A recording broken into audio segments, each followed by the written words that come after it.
Get ready for the biggest predictions of the day. Nick Kurtz is leading the charge in our MLB home run projections for Sunday, May 17, 2026. We break down the data showing why Kurtz has the highest chance to go for a home run, looking at the 10,000 simulations that shaped this analysis. We'll show you exactly where he stands against other power hitters like Shea Langeliers and Brent Rooker, and we'll even reveal a long shot value pick that the model is calling a big winner.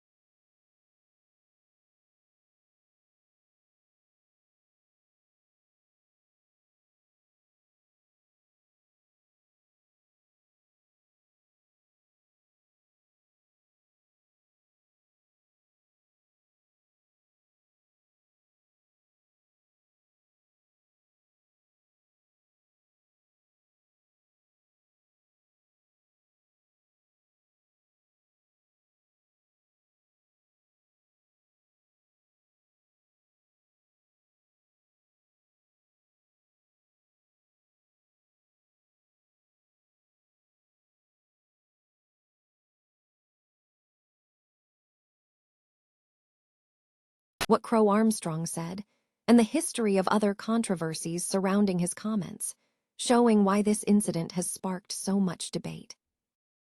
Finally, we jump into the Mets stat party. We celebrate A.J. Ewing becoming the second Mets this season to reach base 3 times in their debut, and we look at the incredible milestones achieved by Carson Bench and Juan Soto. Don't miss the details on the historic home run output and the unbelievable walk-off performances that define this week in baseball. Stay with us for more analysis. MLB home run predictions for Sunday, May 17, 2026 point to Nick Kurtz as the top projected hitter according to Diamers Pro's latest simulation data. The analysis, which utilized 10,000 simulations per matchup factoring in weather and pitching form, highlights Kurtz with a 24.8% chance of hitting a home run, followed by Shea Langeliers with a 23.1% probability, and Brent Rooker at 22.1%. Other power hitters like Shohei Ohtani and Pete Alonso are also projected to be in the top 10. Beyond the top projections, the data identifies a significant value play. Baltimore slugger Colton Cowser, facing Richard Lovelady in the Orioles-Nationals matchup, emerges as the strongest model-backed value, showing a 3.9% edge at plus 790 odds on FanDuel Sportsbook. Despite not ranking in the top 10 home run projections, Cowser represents a strong opportunity for bettors. Diamers Pro offers detailed home run probability projections for every player, allowing users to assess individual chances of going deep. Experts like Jason Bevilacqua, head of social and community at Diamers, leverage data-driven models to provide these insights, helping users build smarter MLB parlays and round robins. Pro users gain access to extensive tools, including hit, RBI, and pitcher props. The Baltimore Orioles face a critical offensive challenge as they struggle with consistent hitting, a factor heavily influencing their current standing in the American League. Despite a recent victory over the Washington Nationals, the Orioles' overall batting performance remains a concern. The team has hit for average in only 11 of 36 at a .306 rate, placing them just 24th in baseball with a team batting average of .232. This inconsistency is mirrored in their team statistics, as the Orioles sit fourth in the AL East with a record of 21-26 and are third to last in the AL with a significant -44 run differential. Experts suggest that sustained improvement in hitting is essential for the team to climb the standings. Individual performance highlights the disparity.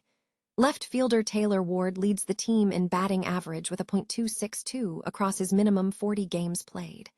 However, star players Pete Alonso and Gunnar Henderson are hitting considerably lower, with Alonso at .215 and Henderson at .214. While Ward leads in hits, he also accumulates significantly more walks. Catchers and designated hitters Samuel Basallo and Adley Rutschman have shown greater effectiveness in fewer opportunities, with Basallo hitting .277 in 37 games and Rutschman hitting .268 over 30. Despite these efforts, the team lacks a player hitting above the .280 mark, with the exception of injured first baseman Ryan Mountcastle, .286 in 8 games. The path to contention hinges on the improvement of Henderson and Alonso. Gunnar Henderson demonstrated his potential on Sunday, going 4 for 5 with a home run, 2 RBIs, and a run scored in his first 4-hit game of the season. Henderson continues to showcase his power, leading the Orioles with 10 home runs and a .423 slugging percentage. He is also tied with Rutschman and Alonso for second on the team in RBIs, boasting 24 each. Alonso mirrors this power production, leading the team with 8 home runs and a .412 slugging percentage. If both Henderson and Alonso can return to their career batting averages, the Orioles significantly increase their chances of contending.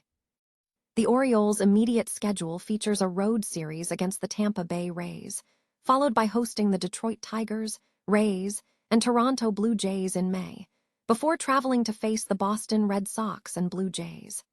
The series opener against Tampa Bay is scheduled for Monday at 6:40 p.m. ET.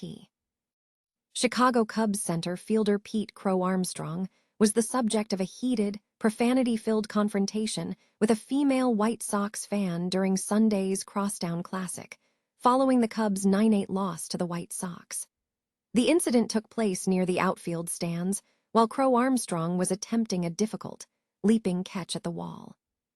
Reports indicate that the confrontation escalated when a female fan, dressed in White Sox gear, began aggressive heckling. In response, Crow-Armstrong reportedly used profanity, stating, "Suck my F, kin D, KBCH," before approaching the fan to exchange words. Video footage has surfaced showing the 24-year-old outfielder walking toward the stands and shouting profanities at the heckler. Crow-Armstrong explained to reporters that he reacted after the fan began speaking negatively about him, saying, "Some lady decided to start talking S.T. and I felt the need to say it back." This controversy is not isolated. Crow-Armstrong has previously drawn attention for his comments earlier this season when he criticized Lowe's Angels-Dodgers fans, alleging they attended games primarily for photos and appearances rather than genuine team support. Despite the altercation, White Sox fans celebrated their comeback victory. Crow-Armstrong concluded by asserting that if fans choose to heckle, they should anticipate a response. The recent week in Major League Baseball has been filled with statistical anomalies and historic milestones for the New York Mets, as highlighted in the Monday Stat Party series. The focus has been on debuts, walk-off performances, and significant hitting achievements. On Tuesday, A.J. Ewing became the second Mets this season, alongside Carson Bench, to reach base 3 times in their MLB debuts, marking the first time the team has seen 2 such debuts in the same season in franchise history. Furthermore, the 2026 Mets became the first team in history to have multiple players achieve base 3 times, record an RBI, and register a stolen base in their major league debut. Ewing also set a new benchmark by becoming the first Mets to walk 3 times and hit a triple in a single game at Citi Field. The team also showcased offensive power, scoring 10 runs against the Tigers for the second time. Pitching highlights included Freddie Peralta generating 11 whiffs on his fastball, the most of a Mets pitcher's fastball since Tyler Megill in June 2025. Wednesday saw Carson Bench emerge as the first Mets rookie to record a walk-off RBI since Patrick Mazeika. Additionally, A.J. Ewing achieved a milestone by scoring a run in each of his first 3 major league games, a feat previously accomplished by Benny Ayala in 1974. Thursday delivered significant offensive fireworks, with the Mets hitting 5 home runs in a single game for the first time since August 29, 2025, during Jonah Tong's debut. This was the 3rd time in the StatCast era since 2015 that the team hit 5 homers with an exit velocity of 104 mph. Meanwhile, Juan Soto reached his 250th career home run, becoming the 10th youngest player to do so, surpassing legends like Hank Aaron and Mickey Mantle in terms of age. Pitching and team success saw Nolan McLean earn a win for the first time since April 3 in San Francisco. The Mets also secured their first series sweep against the Phillies at Citi Field, concluding with a McLean victory. Friday featured Juan Soto joining an elite group of players to homer for both the Mets and Yankees in the Subway Series. Cam Schlittler generated 17 fastball whiffs against the Mets, matching a previous record. Saturday saw Carson Bench record 10 hits in a 5-game span, and the Mets demonstrated resilience by overcoming a 3-run deficit in the 9th inning to win against the Yankees in the Subway Series, marking the first time in series history.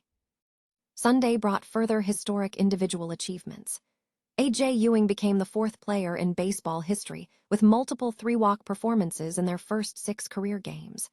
He also became the 5th Mets to reach base 12 times in their first 6 career games, with Ewing and Kazuo Matsui being the only 2 players in Mets history to walk 7 times in that timeframe.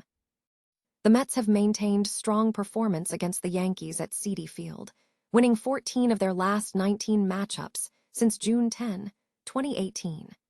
Tyrone Taylor's game-tying homer demonstrated high impact, and the team secured their 11th walk-off win against the Yankees.